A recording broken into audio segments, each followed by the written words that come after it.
Our former NBA champ, Kendrick Perkins, is joining us now with more. Perk, tell me what you think the Lakers' top priority should be in free agency. Well, who would they chant MVP for in the crypto.com arena? It damn sure wasn't Anthony Davis and it wasn't LeBron James. It was Austin Reeves. That's the first priority.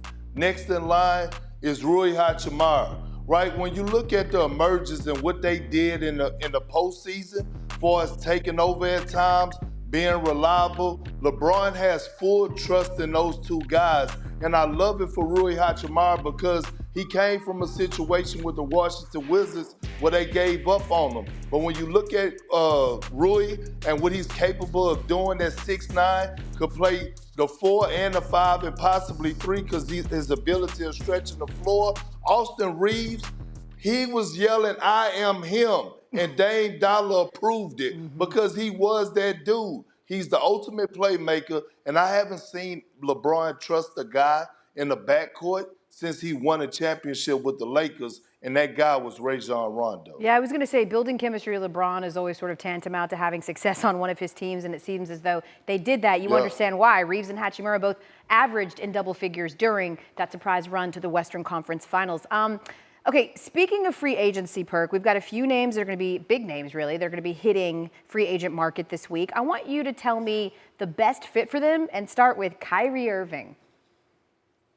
Oh, I know it may be far-fetched, but I got to go with the Philadelphia 76ers.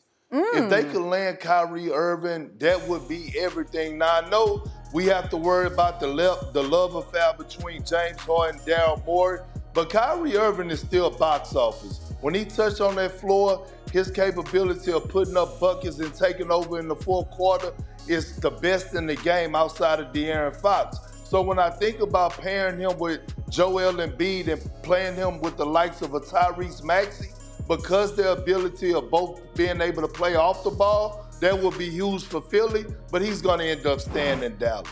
And what about Draymond?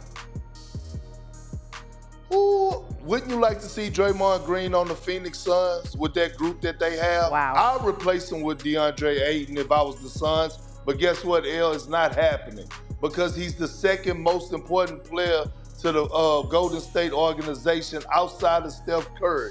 What Draymond brings to the table, you cannot replace. You cannot replace the tenacity. You cannot replace that defensive leadership that he brings. And look, on top of that, his playmaking ability and the chemistry that he has between him and Steph Curry is like through the charts. So you think about what Steve Kerr said in his post-game interview, he talked about it. We're not a championship caliber team without Draymond Green. So although I would love to see him on the Phoenix Suns playing with Devin Booker, Bradley Beal, and KD, he's not going anywhere, I don't believe. Yeah, the Warriors will get it done. Yeah, and seemingly the only roadblock would have been his relationship with Jordan Poole. That clearly not a problem anymore. By the way, I can't see Kevin Nagani because he's on the other side of the studio. But when you said Kyrie Irving to Philly, I could hear his stomach drop and hit the floor. So Kendrick Perkins, he's like, I don't want it. Kendrick Perkins joining us here on SportsCenter. Thank you for watching ESPN on YouTube. For live streaming sports and premium content, subscribe to ESPN+.